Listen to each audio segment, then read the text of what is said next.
Sports Friends, the family. Good night, everyone. Welcome to another Sports Friends, the podcast. I'm your host, Levan. With me tonight, I have Demo, the Liverpool man who is in a boisterous mood. And as I can see, the man not even wearing his jersey at the front. Man, make sure to turn it around to highlight his Mm, player, Curtis Jones.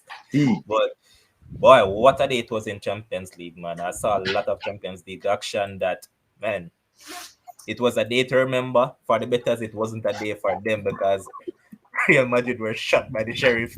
It wasn't yeah. the other way around. And why? We're just going to start off with the early match because people keep on saying that, hey, a lot of Besiktas players were injured and all of that. But if you ask me whether they are injured or not, we saw the same Ajax team dump up Sporting the other day by what, 5 goals to 1. And man, talk about Sebastian Haller. Since that man has left West Ham, that man has had a lease of life at Ajax. And as I always say, no, environment does a lot for you. Yep. He has switched environment. He has looked at home at Ajax, and he's just getting from strength to strength. Yep. What you thought of Ajax game? Because I know you were in tune to that one. Yeah, I know a lot of first of all, good night everybody in the comments and big up yourself, Lovan. The thing is, I know a lot of people wouldn't be watching that game, because I don't think people are interested in them early games. There's a big PSG game will come up and stuff. But it's just that I wanted to see Ajax play, as in for myself, and watch Gravenberch and Hallier and see, like, you know what I mean? I just want to see for myself because a lot of people just watch highlights and say, oh, that you they are baller from highlights, but I'm not some great people. So I was watching the game, and you see for the first 20 minutes, it never really kick off or not. But you True. see after that goal, Jesus Christ, you know what them call total football, like what them say invent from in a Holland and stuff. Like watching Ajax play, I have never seen a team so dominant. And it's like the team them just pinned them back in at them half. It was just high pressing, like the centre backs. I mean, obviously it's the centre backs at the halfway circle all the time. Yeah. But they were a little above the circle, and as one man lose the ball, him just win it back, and they just couldn't get out. You know what I mean? And they was just immense, man. I've never seen nothing like it. And I mean that the goal, the second goal was coming. It was always coming because they missed a ton of chances before. Like Tadic missed a goal right at the 6 yard 6 yard line. He put it wide. Typical of him though, from Southampton days and since he has gone back to Ajax. That's him. And the thing is, the score line for me it should have been like 6. You know, maybe they missed so many chances, but they were just so dominant. And boy, is for me as a Liverpool fan, I don't want to play Ajax. I really don't. Hallier, the goal that he scored was like a tip. He missed chances as well because Yeah, man. we know him from Wimbledon, and he missed a couple chances, but he took his goal well. And that's 5 goals in the Champions League from 2 games. And it's like, what? A Benzema? Just remember that this guy wasn't registered because of some paper issues for Ajax earlier on, Exactly. It was last season. Yeah, it was last season, and now the man has come in, and since that man seems like, hey, this is his home, man. This man is. He was just waiting to leave West Ham to go into Champions League football. Boy, he's been a next level thing. We talk about Benzema and all of that, but he's been next level as well. And the whole team for Ajax. That for that game, because I never watched the first game, I just saw the highlights, right? But this game I watched for myself, and trust me, man, they're a team to reckon with. All right. So 2 questions. One, what do you make of Ryan Gravenberch? Oh yeah, like for me, I always thought that. I mean, well, for that game here, it looked like they played 4-4-3-2, 4-3-3-3. 4-3. Yeah, 4-3-3. Right, and him there play like a little ahead of the CDM.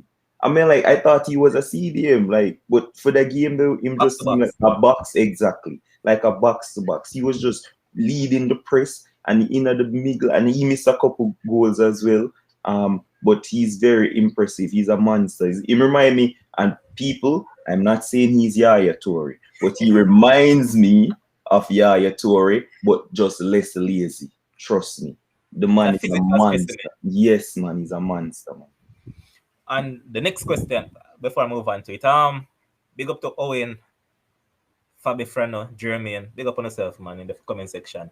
Big up. When I look at this Ajax team versus the one that Frank de Boer's coached, people were saying that Frank de Boer coach Ajax was arguably the best version of Ajax they have ever seen. Because I remember that at that point in time, Yeah. All the top clubs are circling for Frank De Boer now. Yep. So they say that Ajax team under De Boer versus this Ajax team under Ten Hag, which one do you say is the better?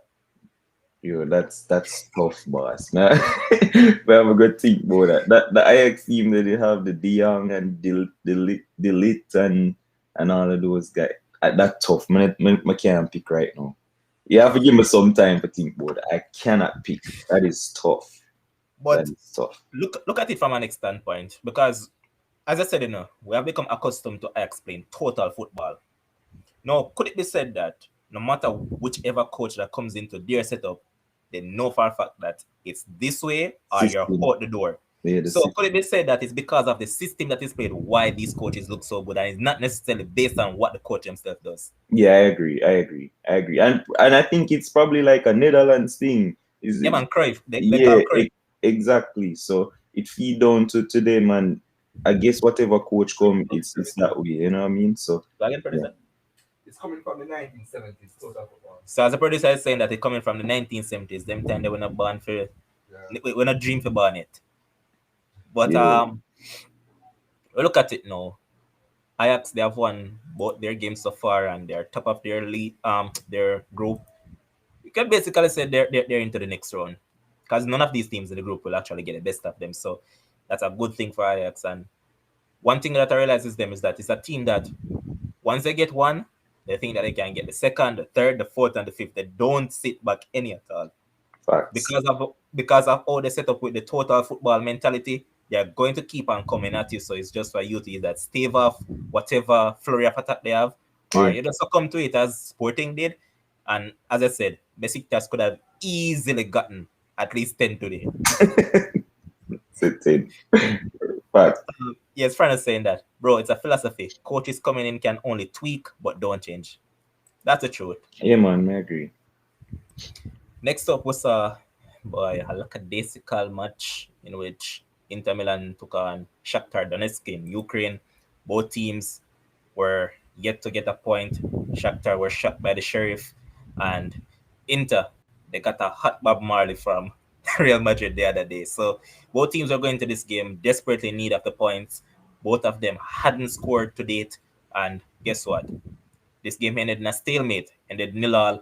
I know that a lot of betting fans again are disappointed. A lot of prediction people are fuming with Inter Milan because a lot of people had them to win. It wasn't to be on this occasion. And if you ask me, the thing that I realized with Shakhtar as well, since what's his name, Roberto Dezebre has took over. I think he was the one that was coaching Sassuolo last season when they played some very good football in Syria.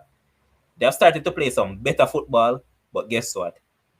It seems like when they buck up on certain teams, they just tend to revert to those playing pass with no sort of intricate.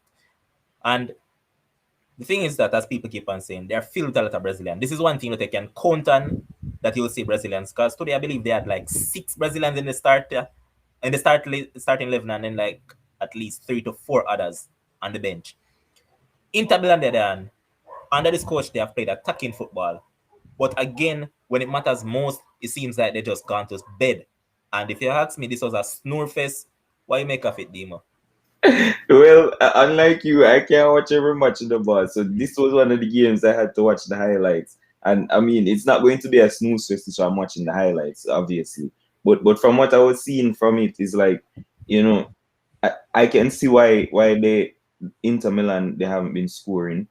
Is like I don't know what happened to Martinez. Like he had a clear cut opportunity and blast it in a like row Z. I'm like that is so unlike Latour Martinez. I don't know what's happening there. And they had to be taking off Jeko in a, like the 68th minute of the game. You know what I mean? So they tried everything, bringing on Alexis Sanchez, and they have a couple chances, but the goalkeeper made some saves. From what we see from the highlights, it seemed like it was a deserved draw. Yeah, it was. None of them deserved to win that game, to be honest. And as Germany is saying as well, it was a snooze fest in that Inter game. Good So thing you watch the highlights. it wasn't worth the watch, to be honest. And I stopped watching it after a while, to be honest. Yeah. And Pepe, welcome to the chat as well, Pepe. Pick up yourself. Next up, we move to the games that took place at 2 o'clock, and we're going to start with AC Milan against Atletico Madrid, since they're in your group. Atletico, they played out a nil draw with Porto, and the thing with Atletico this season is that they have been conceding some easy goals. When you look at their defense, man, you normally expect to see a sturdy defense under this coach, but this season seems like all that has gone through the door. But lucky thing for them was that one, AC Milan got a red card. Two, after so many games, Antoine Griezmann finally got on the score sheet. It was like it was like a mountain for them, man, for the past couple of games because they lost on the weekend to Alaves, the last place team in the league. So it couldn't get any worse for them in this Champions League. So this was a time for them to actually turn around their fortunes. And to be honest, I believe what's his name, Suarez scored an away goal for the first time in over 6 years. That has been a very long while, and it Wow. proved to be the winner. And it was a penalty in 90 plus 7 minutes. And I believe it's the second time this season Atletico has done this because they Yeah. got one in the league where Thomas Lemar got the winner, and here it was again that they got another victory. And AC Milan, it's not looking good for them. 2 games on the trot, they were leading in both of them, and guess what? They're on 0 points. When I look at Atletico, though, Dimo, what has gone amiss with the defense that Simeone normally set up properly? Well, for me, boss, listen, I think they're trying to like change the style in a way, like because you see the players them who them are bringing the Joe Felix and the Lemars and the Suarez and all of them people. So it seemed like they're trying to at one point them they use Lorente for play like a right wing back, and all of them. So it seems like some of the games them are trying to change them philosophy and them system, and then that in turn leaks goals. And I don't think Black is as invincible as he was in prior years. You know what I mean? And so that both of them work in tandem because obviously the defense not as solid, then the keeper now gonna look as solid. But for me in this game, daylight robbery. That was no penalty. I don't know what like somebody say in the comments, I feel it for Milan. And as a Liverpool fan, I wanted that game to end in a draw, obviously.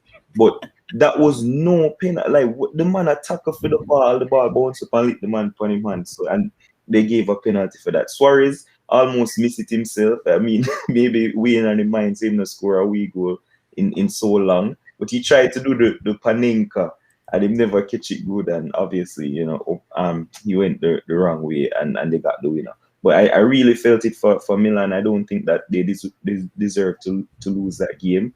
And AC Milan, not AC Milan, Atletico Madrid, they went from, in my eyes, being so feared and revered because of their defensive stability to looking very ordinary and beatable. And for me would usually fear Atletico Madrid as a Liverpool fan. But right now, I really want to catch them right now. Right now, I'm going to play Atletico Madrid 2 times a week. All right, big up yourself, Anthony Henry. Yes, Frano again saying that Atletico will find their feet again. Simeone trying a few things, but they will find their feet again. So Yeah, I think he's trying. I think he's probably saying that he's just trying out new things for the time being, and whenever he sees that it's not working, he'll just revert to what he knows best. Well, try it against us. I hope he tries it against us. And before we move on, last night you were in the comment section on the podcast talking about Joao Felix, and I said it that you see if this man was English born, Mm. he would have been roasted already. But think of it. People might say it's based on the system that is being played and all of that, but this man has gotten chances, right? He has Yeah, played for Atletico on multiple occasions and he hasn't hit the world alight any at all. I mean, personally, I'm not the one that is going to look at a person based on their price tag because yeah, based on what the market is selling and all of that, we don't exactly. really pre the price market. But in terms of their general play, you don't say anything about this player that you can say, hey, I'm actually impressed about that. So do you think that it's a case that Atletico probably need to cut their losses and just say, hey, move him on to pastors new? He needs to cut his losses from Atletico. I mean, I know you just say people might blame the system, but I blame the system too. Like it just like we said earlier, they're trying stuff to try and change the philosophy and thing. But my gosh, man, Joe Felix just does not look like the same player. He just doesn't, and the system play a big part in it. Like the man after they in the box a defend and a run back and all of them stuff they when I don't know, man. He needs to cut his losses. I mean, just admit to himself, yo, it never work out. Him have to leave. Just leave for the benefit of his career and for just be exactly the player who we thought he was going to be when he broke out. You remember Thomas Lemar when he just broke on the scene with Monaco and the Ex- wave that was created about Exactly. him, and now look at him at Atletico. It could be said that Simeone plays a part in this because, and well, I could say Simeone plays a part, but I am going to blame it on the player again, right? Because Mm, personally, let's look at it from a player's perspective. You as a player now, yeah. you know that you're a flair player and all of that. You see Atletico come in for you. What are you going to do? You're telling me that you're going to go because of the dollars? I mean, Or yes, it's a club that is in control of that. But if you, the player, don't want to move, can the club actually force you to make the move? I mean, the club can't force you, but the dollars can. And as a young youth, and I mean, a dream move. I mean, when the offer just comes, regardless of how you think you play, like it's just a big move for you. It's like a big move at a big club, and you want to take it major money and major salary and all of these things. So as a young youth, we can understand why. But now, when you see a career go down the hill, you have to cut your losses, boss. Yeah. I look at it though. Couldn't it be said that sometimes, as players, young players, right, they Mm. make the move 1 year too early? In the instance Yeah, of, for instance, look at a Delict. It hasn't worked out for him at Juventus now because personally for me, that man mustn't be at Juventus. yeah, yeah. Frankie De Jong, who Barcelona fans have started to beat a lot. I think those two players should have stayed at Ajax for one more season. You know why Well, I bring that up? Young to a lesser extent, I think Young is doing okay. Yeah, he's doing okay, but you think that probably had he stayed at Ajax for us one more season, you would have seen a more matured player Yeah, because you yeah, know that he had another season of top level football under his belt. Now I look at what the German teams does. Yeah, you could say that Averett hasn't hit the grounds as yet for Chelsea as they expected, but you look at a Florian Wirtz, right? mm, All the big clubs are coming in for him, at Leverkusen. You know what Leverkusen has said?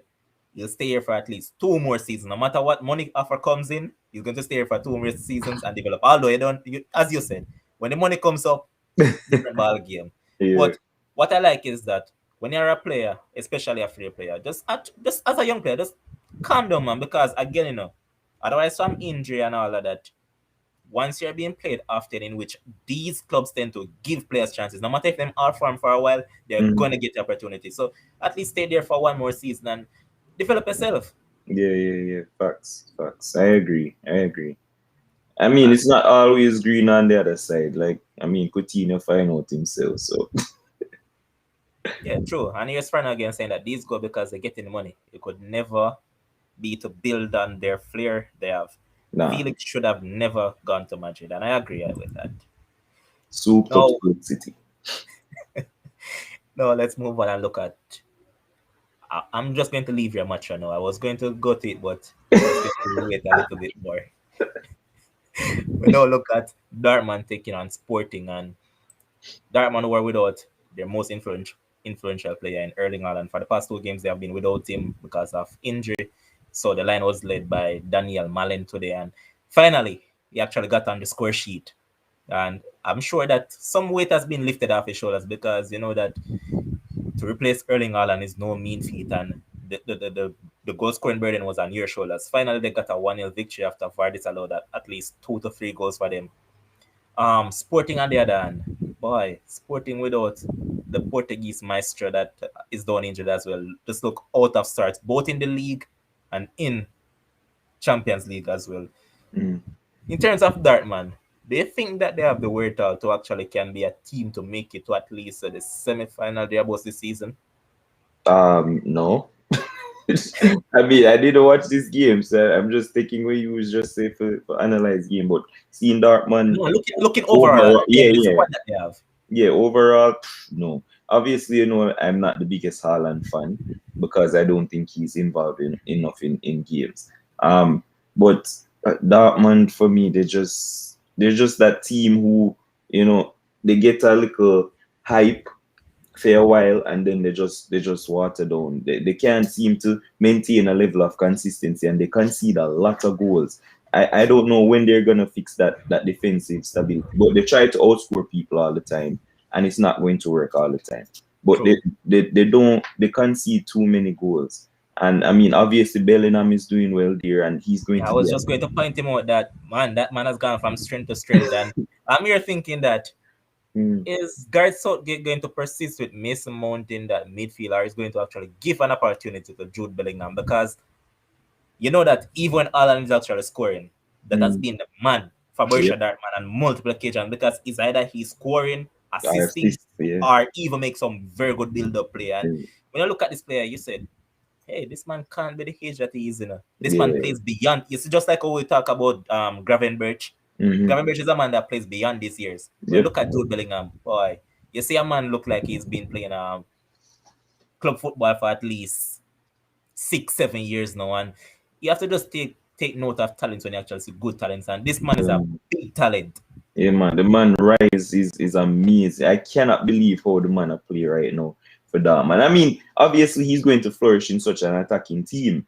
You know what I mean? But just as a team, I don't think they have the wherewithal for be consistent enough. Just because they concede a lot of goals. I mean, they will score a lot because obviously they have Haaland and Bellingham and Marco Royce and all of these people, but they won't be consistent enough to make it anywhere else.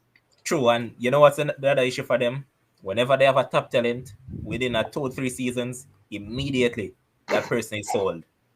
That was not a team that keeps on hold of their top talents. Their club that they refer to as a developing club. They just develop talents, and after a couple of seasons, that's it for them. Gone on the transfer market. More than likely to Bayern. So now we're joined by Kems. Go on, boss. I'll go on general there, man. I'll go on Divo. Address me as Sir Curtis Jones. Big up But, yourself. but now we look at another game.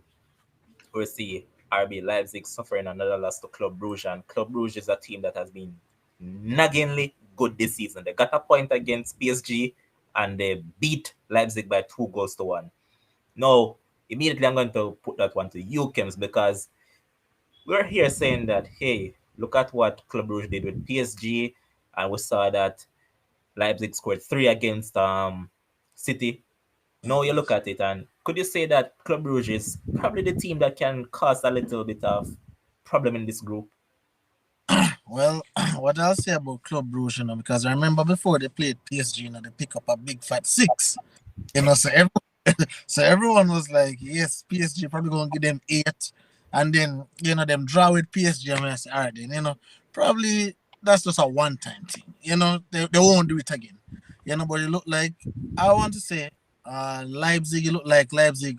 I don't know. It looked like they underestimated the team. I think they look like they think that they had it in the bag.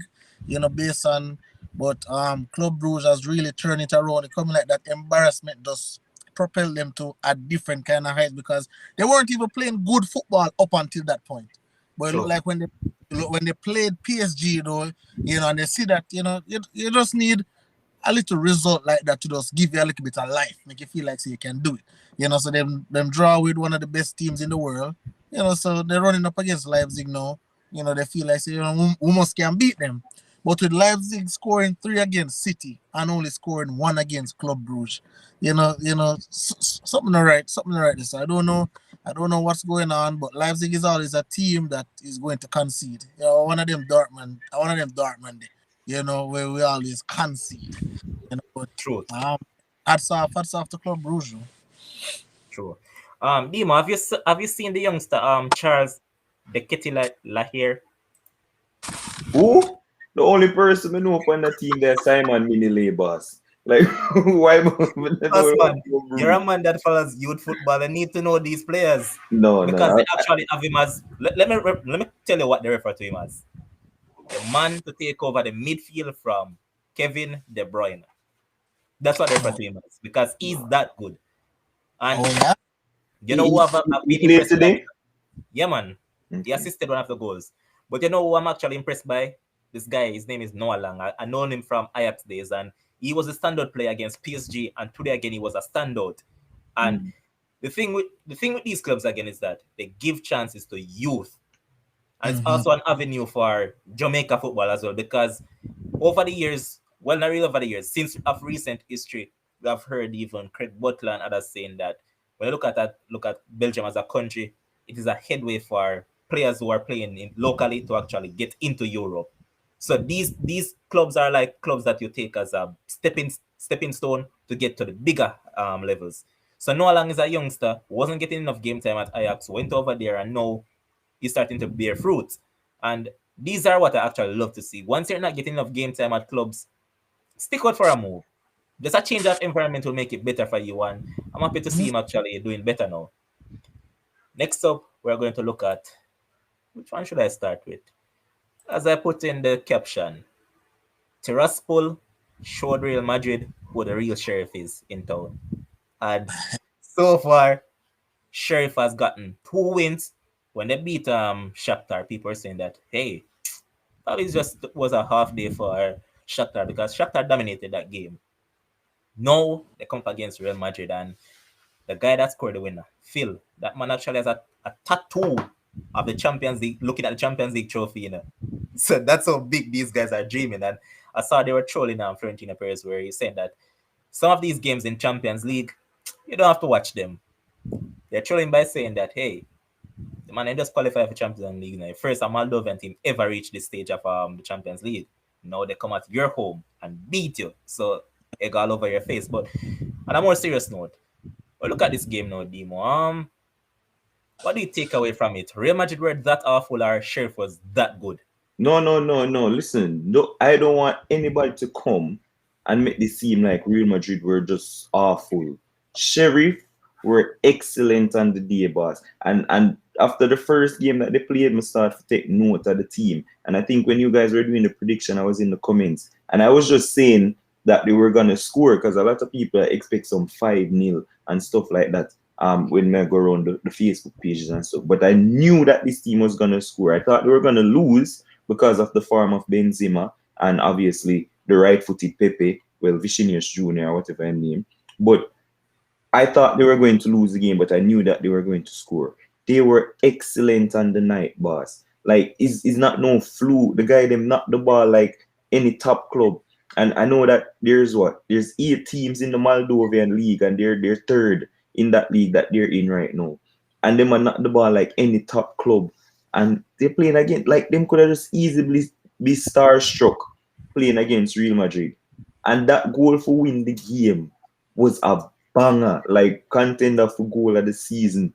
And it's, well, Champions League season. And it's like people are growing and I make it, oh, Real Madrid just never turn up. And so, no. The guys work hard for them victory. And even that penalty, I dive Vinicius dive, forget that. I don't think it was a penalty either. So them can count them lucky stars. But I'm very glad that Sheriff won that game. And people supposed to take notes and stop underestimate the team now. They're actually leading the group. They're on 6 points. So people has to take them into consideration. And as the producer was paying keen attention to the match, you know that they had a goal disallowed, and I believe 2 occasions before they actually scored the winner. So it's not a case as if they weren't actually balling Real Madrid. And Kems came here last night and was basically very upset. And tonight I should be here upset as well, but it's because I'm not a man like him who take betting that serious. I just do it for, you can say, leisure. So yeah, Real Madrid actually cost me some dollars, but that's just it. That's just the nature of football. Oh, you give $1 for leisure? No, the thing is, that's what I'm saying. Me have to work hard for my dollars. Yeah, but no. All right. What I actually mean is that so when you're going to, certain man just start cry over them things, I'm not going to cry. I will cry. Okay, man. But where is Devin? Oh, I'm conveniently missing tonight. Where is he? Yesterday I'm telling you, yesterday he said on the show, oh, this is an easy game. May expect Benzema to score, which he did. He makes me Vinny to score 2, and then he might tell me about the number 2 right back come back. So the defense wrap up. Sheriff, hope that. So I understand why he's hiding it, but I know I'm going to see him again when Madrid win a game. He will come forward again. But Levon, you have to make it a point of duty. You have to tell these guys when your team play, irrespective of the result, you must show up on the next show. Producer, that sounds like a demon attack, right? Yeah. You know what I'm not gonna say. But before I move on, as Kim's pointed out, here's what we're going to do. Going forward, whenever you guys make a prediction, we're going to jot it down. So at the end of the season, the person that has the best conversion rate is going to get a Sports Frenzy merch signed by myself and the producer. No, but I sign it. I'll take it without it being signed. Fine. Oh, well, when I said it, man, that was just a joke, man. But yeah, at the end of the season, we're going to have our Sports Frenzy merch giveaway. It's not just one other way. Probably I'll say 2 or 3. So, or yourself, Sounds man. good. So Good. as of now, whenever a prediction is made, we're going to jot it down because Kem says kind of fed up with that a lot of you guys because you come here and make some prediction and whenever you get a 1 in your bag, you make up all sort of nice. And he, you know, when he gets some correct. Demo, you got 2 draws correct over the weekend, right? 2 draws, and he got a lot of them wrong. That's and the man, everywhere I see the man talk, he might talk about them 2 draws. That's and not I say, oh, am I lying? That's not. The man got a Victoria's Secret and got to and come back and hyping up himself. That's nonsense. But this isn't the show for it. But that's nonsense. But let's move on now and let's look at PSG. They got a 2-0 victory over Man City. Kem said that Messi would score in this game. Yes, he scored. But Kem, as I said to you before, last time out you told us that Messi would have scored 2. Messi didn't. You tell me Mbappe would have scored and influence the game. I'll give you this one now. Yeah, he did score and it was a good goal. But let's talk about the general play stuff. It was a good goal. That you just say? Yeah, it was a good goal by Messi standard. Good. Listen. It was a good goal by Messi standards. Bro, that was an epic okay goal. Messi standards. This is what we have become accustomed to with Lionel Messi. This is nothing that we're actually surprised by. So when you say a man like say Anthony Martial do things like this, you can say yes, worldly. All right, fair enough. If we are judging by himself, then fine. Yeah, man, it's by himself, man. But in terms of when I take him down off at the Messi level, it was a great goal. Okay. And let's talk about PSG, man. PSG did what was expected of them. I see a lot of City fans talking that, hey, we beat ourselves because we didn't do this, we didn't do that, we backed off this and we backed off that. I said it to a City fan that City never created enough opportunities. The man is going to draw for shots on target. Let me educate you a little. I can be outside of the box and kick the ball directly to the keeper and it's going to count as a shot on target. So don't get the shot on targeting twisted. Because I can kick 10 balls directly at the keeper, And you look at the stats column. The ball can roll to the keeper pick it up, and that's a shot on target. Exactly. Yeah, but if you watch a game, you can't say that happened. What I'm getting at is that the City fan was making claims that they created a lot of opportunities. I didn't see that lot of opportunities because I watched the game in its entirety. Yes, that one that by Bernardo Silva should have been buried. I think they created You should have closed the eyes and scored that. But Kems, when you look at PSG now, you talked about them being the champions and all of that. Verratti put on a masterclass today. For me personally, he was the best player out there for PSG today. Now, talk about PSG performance. So and when I really shift from the point a little bit, these are the kind of things with the talk about I was alluding to yesterday when I say when a team is so closely matched together, there's a person in the midfield who have to dominate. And Manchester United have Fred. I just want to get that out there, right? But when you come on to Verratti, as I always say, baller. See me, them one they are baller. But I told the guys that I think City overall, I would say City play better. Overall, like the totality of the game, me see, I would say City played the better ball game. But as I said yesterday, I said that PSG will create the necessary chances, and then individual talent will take over. Individual greatness will take over. Bernardo Silva get a goal. That's the score, but come on, I think Dima alluded to it one time when he said, we can come and we can say what ifs and what that and all of them little something. Them he never score it and I saw it go. Messi get it and Messi score a worldie, right? So I just think that PSG won this game just off of the fact that they had better individual talent. But I think the totality as a team, I think City played better. Obviously, if you look at stats itself, City had way more shots than PSG. And obviously, especially in the second half, City did what City always do. Control the possession, pass, but just couldn't create enough quality. And probably this was the game when we would have said they would have need a hurricane in a game like today. I'm gonna say them would need a hurricane. Our boy Grealish.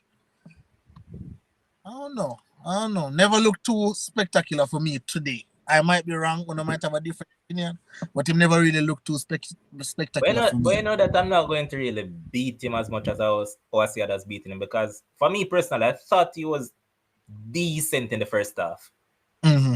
In the first half, he was decent because I saw multiple occasions where he kind of progressed the ball and he was making those runs. However, he wasn't found on many of those occasions because if you know City attack, they attack in quadrants. You notice that if the ball is on the left hand side, you're going to see at least 3-4 players in that particular space. A lot of times when you look over on the other side of the field, it was wide open for another City player.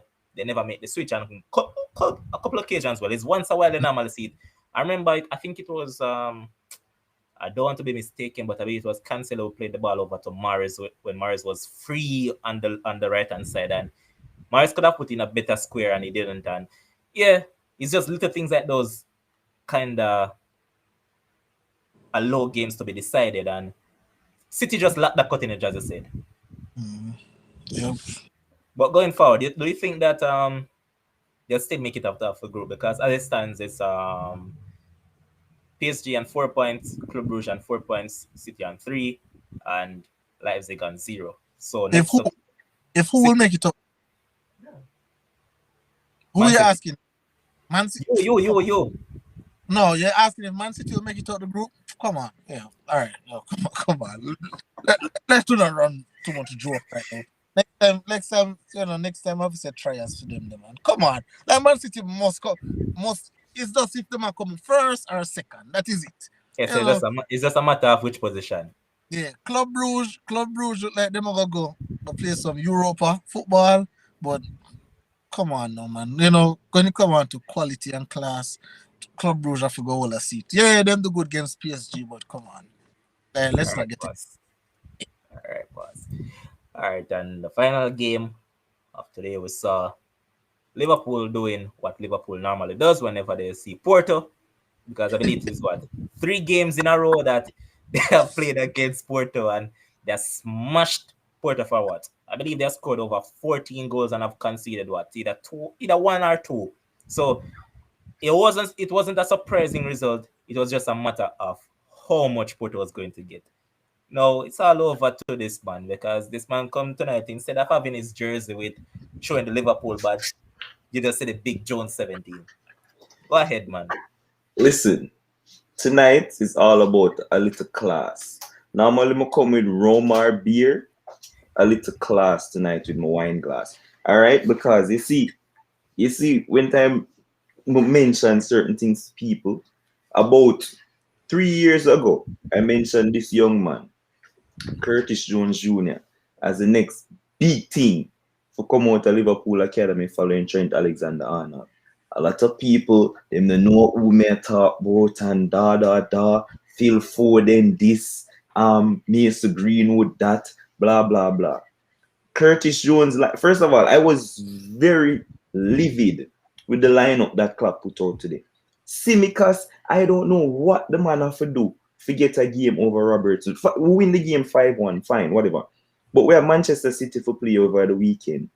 And Simicas, I don't know what the man needs to do to get a game at left back. So for me, I was livid to see him start. I was livid to see Van Dijk and Matip start because we're going to play Porto. and his usual 4R5, 4R5. And I don't remember if it was this podcast. Somebody had tell me how me and Levon did on it. I don't remember if Kems was on it too. The group of debt and Porto is not the same as usual. I mean, I have to say, brother, hold up. Hold on a second. It's not over here, man. It was on Manning's Man show when that man was talking about Liverpool group, the group of that. And I think it was you and I were there. I was saying that Liverpool will make it out of this group easily. And I was Yes, saying, no. And Porto to think is of it, hold different. on, man. To think of it, Dima, wasn't that man an actual Liverpool supporter as well? Yes, he's a Liverpool man, and how Porto change, and it's not the same Porto and all of this stuff. I'm like, boss, we going to Porto is 4 or 5 slappings all the time. Zine? And apart from the lineup, everything that could have gone good for Liverpool went good for Liverpool today. Everything. I mean, the fact that we made so many changes kind of made them get the goal because everybody never come on and settle down in the game and stuff. Joe Gomez at right back and all of this thing, right? But Curtis Jones Jr., another man of the match performance, like everything that happened, barring the Milner assist, went through Curtis Jones. The man was picking up the ball in midfield, driving, doing what he does best. For the Firmino assist that he got, he won the tackle, dribbled two man beer, body rock, body feint, and one brilliant ball with him left foot along the line, and Firmino win it. And the keeper there running a mud for try to get back for save the ball out of the net. Like, we were just on it today. Apart from Jota getting a goal, that was the only thing missing, and he had his chances to get a goal. He's missing some easy chances of late. I don't know what's happening to him, but Mane syndrome. like the man literally was like what 7 or 8 yards out and kicked the ball wide at the keeper. But it was just cruise control for Liverpool today. Another spanking at the Drago or whatever they want to call it. I mean, they had their injuries. Pepe out. I don't know how much difference that would have made. Pepe being out, and the big hype over Diaz and how him they go take and kill Milner and all of this kind of stuff. That didn't happen, and we just dominated. And as soon as that goal went in, the first goal, I was just like, this is probably going to be 4 or 5 or 6 as usual. But Curtis Jones Jr., he got yourself. Don't make anybody tell you about this Harvey Elliott and all of this Boss, stuff. man, Give the man his time. you know why you wax lyrically about Jones and not Harvey Elliott? You yourself just said it, you know. No, it's not It, what it, lyrically. it came from the academy, while Elliott, you know, that it was developed by No, somebody else and brought up to Liverpool. That's not the reason why it. you rate him that highly. Come on, man. That's not it. That's not it, boss. Harvey Elliott needs a lot of time to even get close to a Curtis Jones. Curtis Jones Jr. is doing this at a high level, Champions League level. And him knock out Ajax in a boss. Don't But forget that this man is doing this at Champions League level. Dima, you don't notice that had Harvey Elliott not gone uninjured, he would have been the one to start this game as well. No. He Like, would have. not boss. Don't leave Liverpool business alone. I'm would have. telling you, Harvey Elliott is only playing because Curtis Jones had a concussion and couldn't start the early games. That's it. So him get him placed in a midfield and take him opportunity, and he's playing well. Once Jones came back, that's it. Elliott have to come off of the bench and play as a winger for Salah. I guess what? All of this comes down to a matter of opinion, and personally for me, Elliott is a bigger talent. Well, you can call it opinion, but that's what I said. It is opinion. The facts what you're giving is an opinion. The facts are Harvey Elliott went down to the championship and dominated, while Curtis is playing at a higher level, week in, week out, Champions League, Premier League, and as he's doing what he's doing. So if you want to compare championship ball for assist and goals, championship ball and whatnot. The man got an opportunity in the Premier League and he grasped it with both hands. That's way too little of we call it a time frame for use. Like what, 2 games, 3 games now? I'm just sorry that it went down in. Carry on. Liverpool dominant, Curtis Jones dominant, and he was awarded the man of the match again, just like the Brentford game. So we move. All right, let's move on, and we're going to look forward to the games that will take place tomorrow. I will start off with Atalanta, who drew their first game with Villarreal 2-2, taking on Young Boys of Switzerland, who kicked Manchester United back to Old Trafford with a 2-1. It was just a 2-1 victory. Both these teams square off tomorrow, and Young Boys has done they have been creating waves in their league this season. To be honest, they have done well, and Atalanta, they have not been at their sharpest, but generally they're a team that tend to take their own time and build up. Now, with this game being played at their home, do you think that young boys can actually get a point that Atalanta will actually show their class and come through this one? I think that this game will end in a draw. I think it's going to be. It's not because I like call games as draws. I just think that both teams have quality. I think Atalanta will pick up. Um, and I think the loss of Gomez, like he was a big part of the attacking going forward, and with him gone, I think that they haven't like found somebody to replace him. Before we move on, though, you saw that goal that was scored by Malinovsky on the weekend. Malinovsky, Yeah, he plays for Atalanta. no. It's a shot that it was similar to the free kick that was taken by Roberto Carlos. So the Oh ball yeah, was looking, the ball looked as if it was kind of going outside. And yeah. you see the ball was suddenly take a curve right Nah, into the back of the net. I was like, damn, it was a never, good goal, man. But never see. Yeah. So as the so what point, what I saw of Young Boys versus you guys, I think that they're a decent team. But I think that this game will end in a draw. So I'm gonna go 2-2. I would actually show the goal, but copywriting already, Yeah, so no, don't do that. we not depend that. Don't do that. But next up tomorrow, well, a game with not much interest in. So I'll just call a scoreline. Zenit taking on Malmo. Dima said that he doesn't love to call draws, but this look like a draw game to me personally. I just think both teams will find some sort of leverage to cancel out each other. Malmo doing well in their they're up and down team. They're kind of yo-yo team in their league. They're actually leading, but this week they win, next week they lose. League is not have much quality over there in Sweden, so yeah, they still can afford to do that. Zenit and the other, and you know that they kind of have a little bit of pedigree when it comes into Europe. They have been doing well, and as Chris Lynch is in the comment section, is this game will either end in a draw or Zenit snatching a 1 victory. This is how I see this one going. What do you think? Yeah, I've Zenit to win. I don't see a draw there at all. I've Zenit to win 2-0 actually. Okay. All right. Next up tomorrow, we'll see Wolfsburg taking on Sevilla. Wolfsburg, they saw their 100% record snapped in the Bundesliga by Offenheim. They got a draw last time out in the Champions League. Sevilla on the other hand, they got a draw as well because they drew with Salzburg. Now playing against a Wolfsburg team who they haven't been the most fluent, and with Van Bammel at the helm at Wolfsburg. How you see this one going? Because if you ask me again, I'm going to go for your favorite result. Draw. Yeah, yeah. I was going a draw. Is his name Waghurst? Is he fit or we don't know Yeah, what man, happened to yeah, him? man, it is there, man. Yeah, I mean, obviously he's the main man. So I'm looking for a draw as well. I'm going 1-1. I agree with that. Next up, we'll see the team that is a favorite amongst a lot of people. Bayern Munich taking on Dynamo Kiev at the Allianz Arena. Where is this going? Robert Lewandowski saw Lapping. his Lewandowski saw his goal scoring streak snapped on the weekend when he played against a side that he was expected to score against in Greater Fürth, but it never happened. No, do you expect him to get back on the score sheet and probably you'll see a high scoring game? Definitely. Nothing less than 5 goals. I Oh, expect Bayern Munich to win this game heavily. 5-0 Bayern Munich.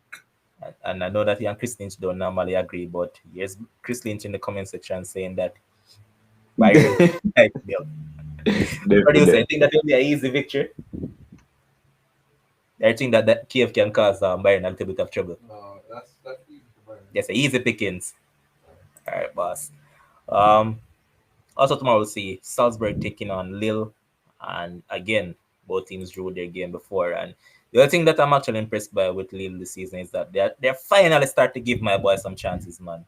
Long time I want to see him playing some football in that top division. Yes, he went over to Boa Vista, but Boa Vista in comparison to Lille are two total different teams. I'm talking about Angel Gomez, man. Finally start them game for Lille, and it's good to see them. But this Salzburg team, they're no joke.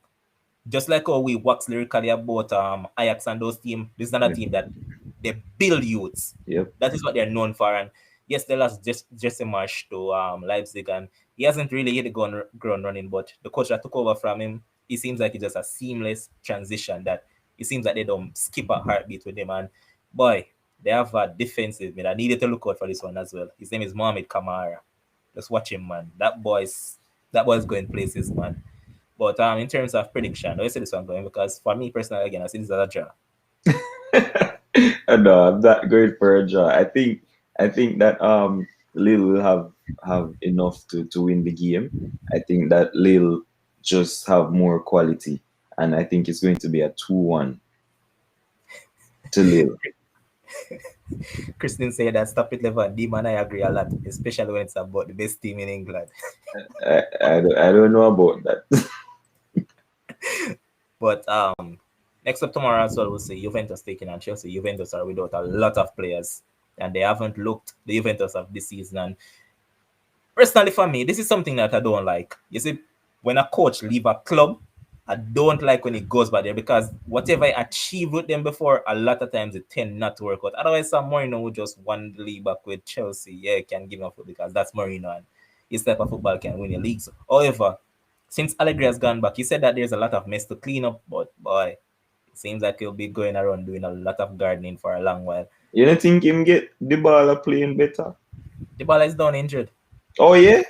Yeah, Dybala is out injured. Morata is out injured of that game tomorrow as well. So Wait, that happened in the game where them play. Okay. weekend, I believe what it was. What I think it was scored. Dybala scored, and immediately afterwards he had to come off, Oh, okay. and it never looked good any at all. Tomorrow for Chelsea as well, Kante out with COVID because I heard that 4 more Chelsea players contacted Yeah. as well. So looking at this game, Manuel Locatelli has played decent for Juventus so far. As always, Federico Chiesa is their main man in attack. Mm-hmm. Chelsea on the other hand now, with that 1-0 lost over the weekend to City, they would actually want to get back on the winning front. And as I heard a Chelsea fan said today, that Chelsea sort of football is more suited to win cups rather than league. You agree with that and give me a prediction afterwards? No, obviously I told you that Chelsea are going to win the league, so I would never agree with that. No, man, but remove your prediction hat off your head now. No, but I made the prediction based off of how Chelsea play. So it have nothing to do with what I predict. But I'm saying the way how Chelsea plays suits to win leagues, cups, everything. I think that they can win a lot. I think that they're gonna win this game as well. Regardless of the fact that they're gonna miss Mason Mount and Kante and all of these guys. As you say, Juventus just look off the pace. And the thing is, Saul, he has been a mess since he came into Chelsea. But I think that he might be the one starting, not one of the guys with COVID, obviously. And it's just the Lukaku thing, Lukaku is going to get them over the line. Playing against Juventus, we just come from Inter Milan and, want to prove against Italian sides. Him still have it. So I have Chelsea winning this game comfortably as well. I'm going to go 3-1 to Chelsea. Oh, I agree with you. With the question I asked you about Chelsea being Premier League type of football with Tuchel, because if you look at Antonio Conte and when he won the league with Chelsea, it's basically the same football he plays that Tuchel is playing. Exactly.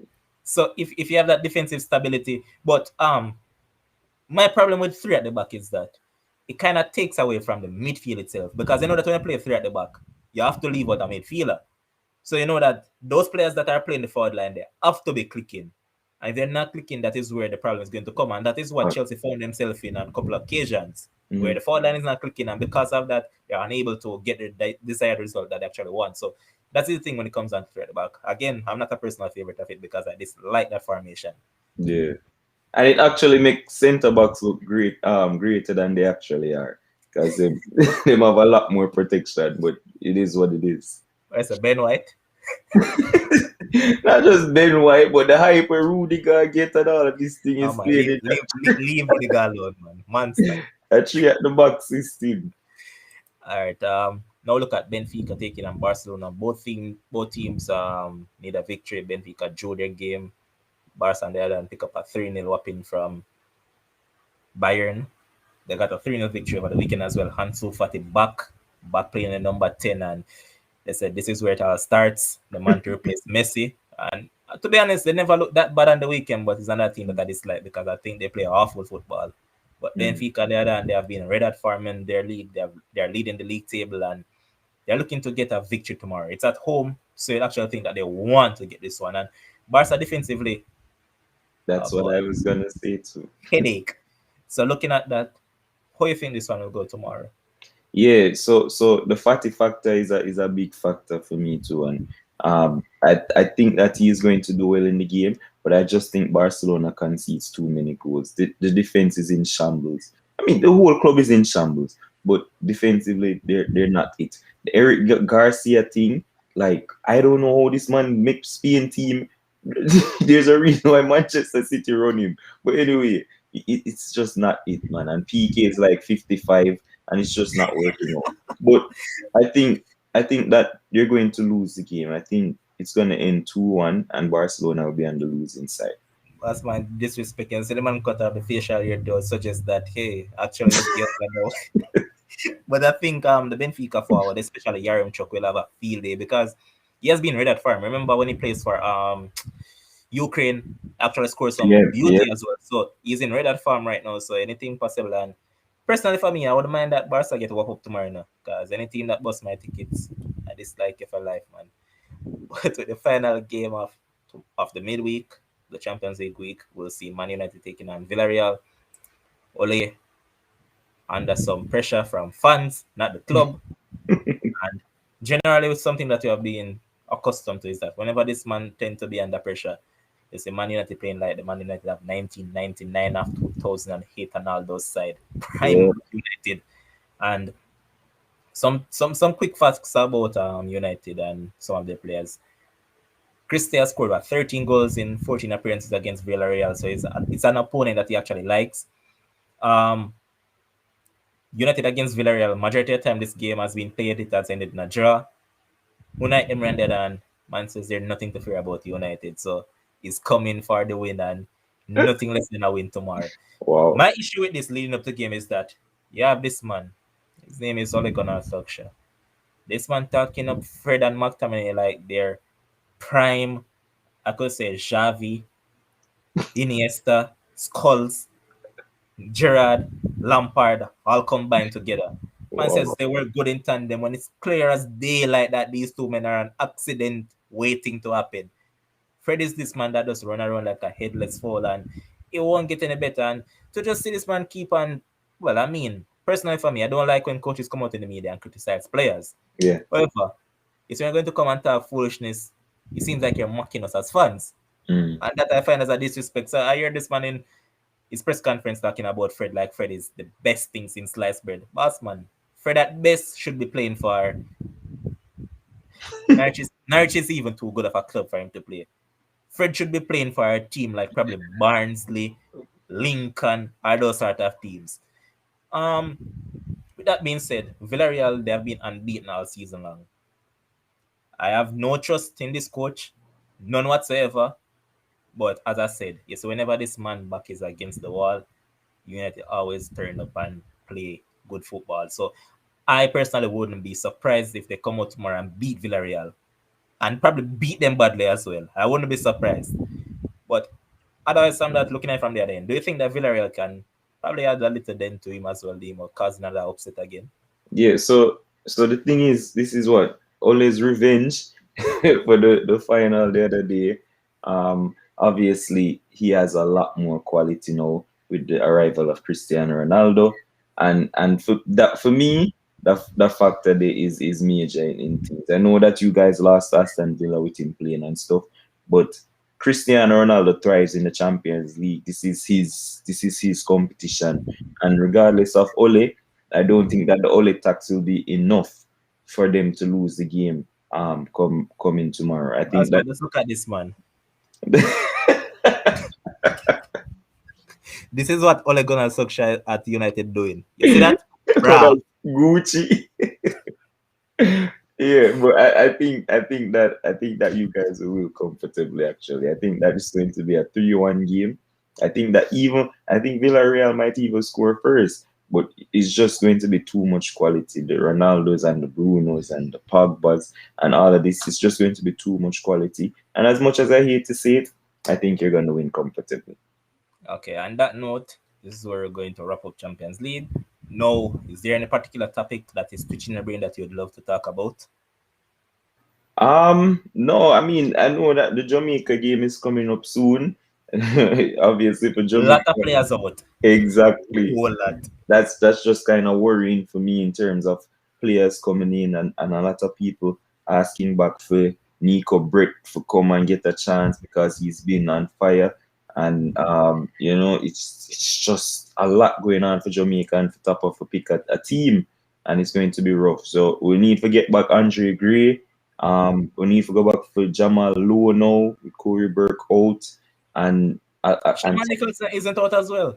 Nicholson, Corey Burke, And um, Rafael Morrison now as visa issues and Liam Moore, Anthony Grant, like a lot of injuries and complication. So it's just crazy for Jamaica right now. But I'm hoping that top our call the right people.